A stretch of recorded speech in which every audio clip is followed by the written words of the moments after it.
Thanks, Kevin. Great to be here. Very excited to do Big Ten Media Day here in Lucas Oil. We love Indianapolis, and we have three players here today. Very excited to have these guys here. Thayer Munford, who's getting his degree this summer. Came back. Had an opportunity to go to the NFL. Came back. It's meant a lot to us. He's done a great job in the offseason. He's had a great career already at Ohio State and came back to leave a legacy behind. So excited that Thayer's here. Zach Harrison's here as well. Zach's had an unbelievable offseason, a psychology major, and about to have a great season for us. And Jeremy Ruckert is here in place of Chris Olave. Chris is getting his second vaccine shot here this weekend, and so we decided to have him stay back in Columbus. But Jeremy's here in his place. He's also getting his degree this summer, and Jeremy decided to come back as well. Had an opportunity to go into the NFL draft, and did some great things for us last year. Had some big catches for us, and excited to see what he does for us this season. We're really excited to get back to normal here. Spring was very, very important for our team. We have counted 45 guys on our team that are in their first or second year, and they missed over 1,000 snaps last year. They missed 6 games and didn't have a spring practice the year before. So because of that, fundamentals is something that we spent a long time working on this spring, a really heavy emphasis. And then as we headed into the summer, it's been an unbelievable opportunity for our team to really work on the leadership and the development of our team physically, but also in accountability. And that's where Mick Marotti and his staff do a great job. And really for the players to get away and find their own voice and find their own chemistry has been really good this summer. But as we head into preseason camp, this is something that is going to be very, very important for us because we start right away. And I think the easy thing to do is coming off of last year is to focus on, what happened in the game at the end of the year. How do we get back to the national championship game? But more importantly this year, it's going to be how do we win that first game at Minnesota with a young team. We're going to have a young quarterback. And, we have to start the season really strong. So this preseason is going to be very, very important to us. We have to, really come out of the gates strong and harden ourselves as we head into the first game. So looking forward to that. And it's going to be a long way all the way to the end of the season. So we get started here in a couple weeks. And, with that, I'll take any questions. Thank you, Coach. We'll start here with Bill. Just raise your hand, Bill, so she can see it. Thank you. Hi, Ryan. You're no stranger to this stadium, and as you know, the College Football Playoff Championship game is here. I know you're looking one day at a time and not at January, but what do you have to do? How does your team have to develop to get to this point, and how good do you feel about your team right now? I feel good about the team. I feel good that we have some veteran groups, but I think that there's also some inexperience in some areas, and so it sounds like coach talk, but in order to get back here, which it's been tremendous for us to get here, is we have to figure out a way to win the first game. Otherwise, it doesn't matter. And how is that going to happen? It happens with an unbelievable preseason and staying in the moment. And that's been our mantra there at Ohio State for a long time, is to stay in the moment, not get too worried about what happened yesterday, not get too far out in front of you in terms of worrying about, playing in championship games. You got to do a great job of maximizing the day. And if we can just stay on that focus, we're going to have a chance to play in some championship games. But yeah, when you look at the youth that we have at linebacker, you look at our youth at quarterback, that's something that we got to make sure we're doing a great job of addressing. But we also have really good players around it. We have really good depth on defense, the D-line. Our secondary has more depth now than it's had in a while. And then on offense, I feel like we have pretty good depth at all the other positions. We'll go to your right, Matt. Hi, Coach. Matt Kennedy, Minnesota Daily. How do you guys on defense with such a young squad plan on trying to stop Minnesota's experienced run game in the first week with 5 Gopher offensive linemen returning and a great running back in Mo Ibrahim? Yeah, I think when you look at Minnesota, they have one of the most experienced and veteran teams there is in the country. So it's going to be a major challenge for us going on the road. We haven't played in front of fans in a long time, so it is a huge challenge. The good news is we're not that young up front. We do have really good depth in the D-line. A lot of guys coming back: Haskell Garrett, Zach Harrison, Tyreek Smith, Antoine Jackson, Teron Vincent. And, so we're as deep as we've been in the D-line. That's good. We're young at linebacker. But it was good to see some of the younger guys play well in the playoffs last year. When you look at what Lathan Ransom did at safety and Josh Proctor did for us, Seven Banks had some really good games for us last year as well. And so, although we're young, we do have more depth there. And so, like you said, it's going to be a challenge. So that's why this preseason is going to be a really hard preseason for us. Stay in the same section. Jay Stevens, Locked On Podcast Network. How did the abnormal way to prepare for last season help you alter and improve the preparation for this season?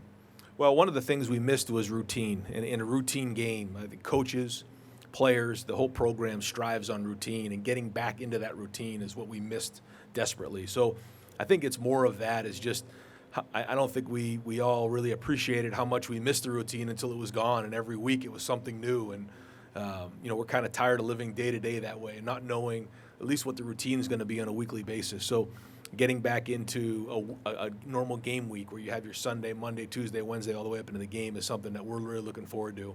And I think it's more of that than anything else. To your left, 10 o'clock. To your left. Nathan Baird, Cleveland.com. Obviously, last season was pretty disrupted by the COVID situation for Ohio State. And you mentioned Chris getting his vaccination this weekend. Just curious, what kind of advice or approach are you taking with the vaccinations, and where do things stand with the team right now?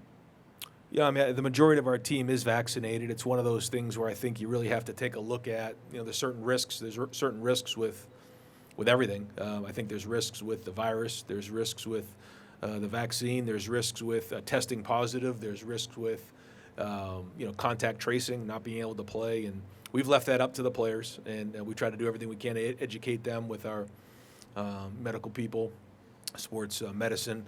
But I feel like we're in a pretty good place. I think, the majority of our guys have been vaccinated, and a few more are continuing to get vaccinated. And I know it's, something that's unique to each guy, and we've kind of left it up to them.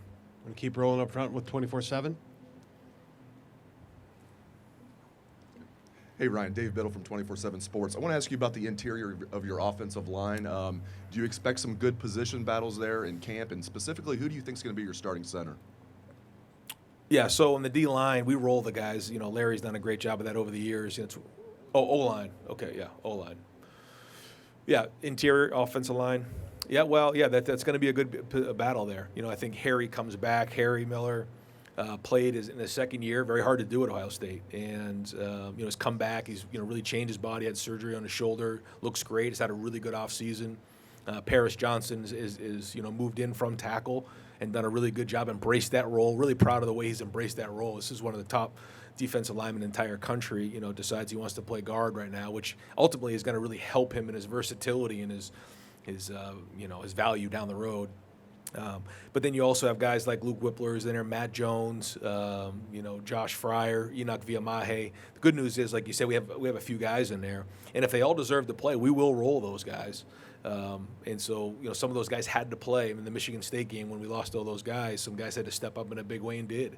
So, some of them did play, like Harry didn't play in the spring. So we'll have to, once we get them all in there, we'll have to figure that part of it out.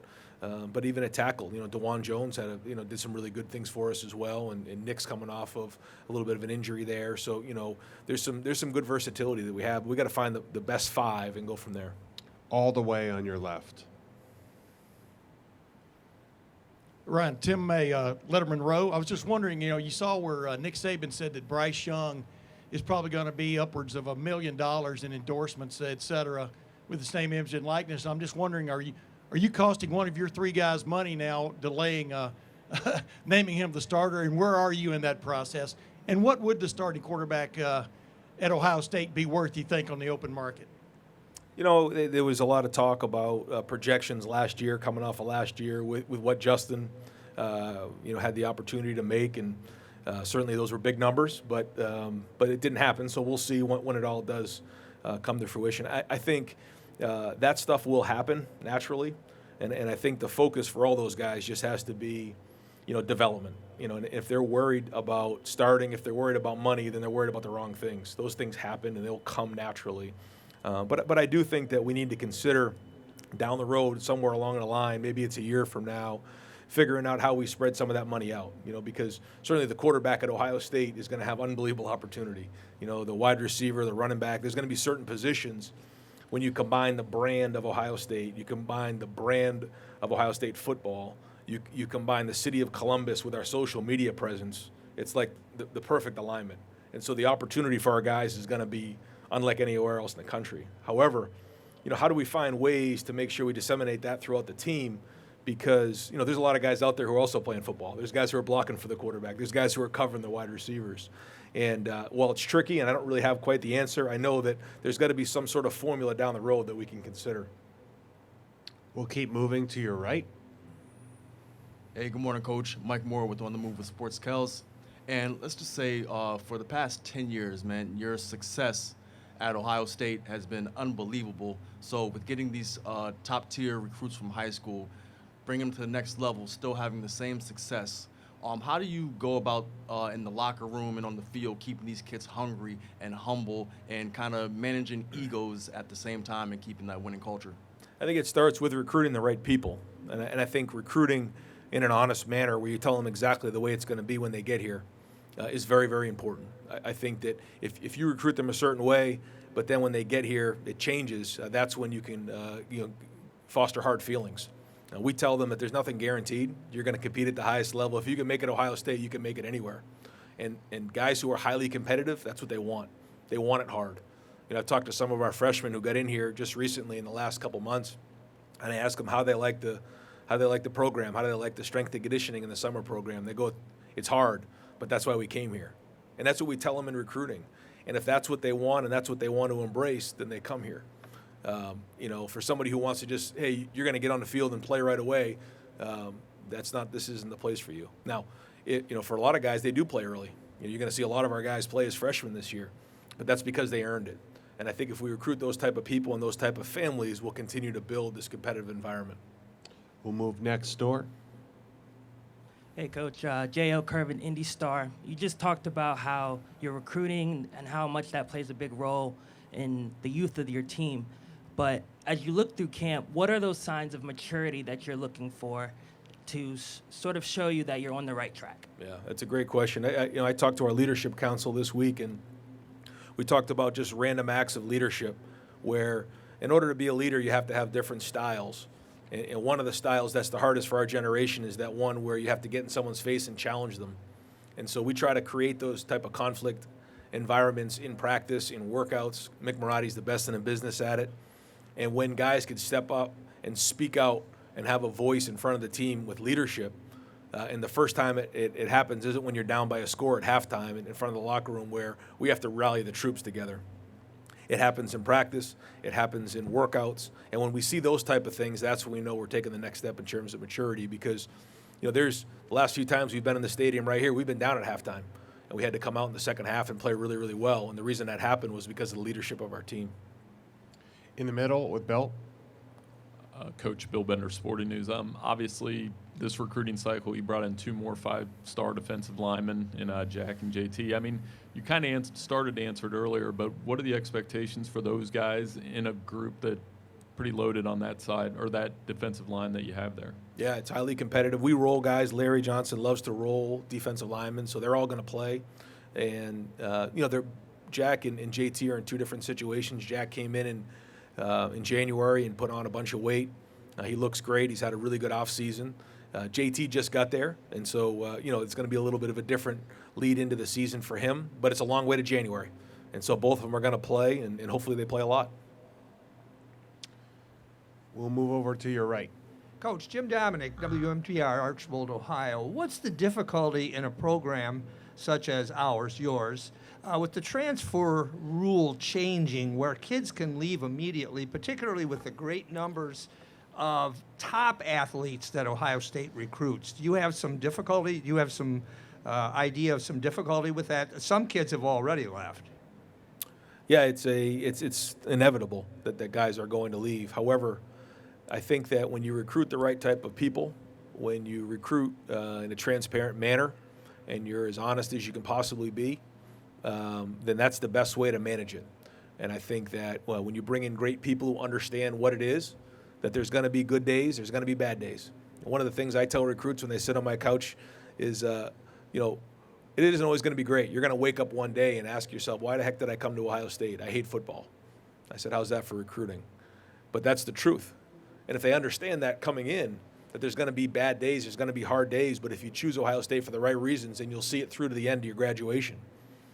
However, there's going to be other situations. You know, Joe Burrow's a great example of that. Joe got his degree from Ohio State. You know, Dwayne ended up being the quarterback. He went on and had an unbelievable career and still does today. So it's changed the landscape of college football, but I think what it's you know, really you know, forced all recruits to do, or excuse me, all you know, college coaches to do, is recruit in a transparent manner so that they're straightforward and tell them exactly what they're going to get when they get there. It's not always perfect, but that's our philosophy. And we'll close here with Ryan. Coach Ryan Saline from Greater Than the Game. With what Haskell Garrett went through last offseason, what impact did that have on the team and his leadership, like, moving forward? Very unique situation what Haskell went through. I think it makes you realize, and I think it made him realize that, you know, in one day your whole life can change forever. And to see the way he's responded, very proud of him, proud of the way he played last season, and hopefully he can now even take the next step. But what a great story of somebody that had almost all of it taken away, but then turned that leaf over and had a great season, and hopefully he'll have another one this year. Coach Day, wishing you a spectacular season. Thank you. Thanks, guys. Thanks for watching. Be sure to click on that subscribe button so you don't miss a single thing, and come visit us over at BuckeyeGrove.com for all the best Ohio State information on the web.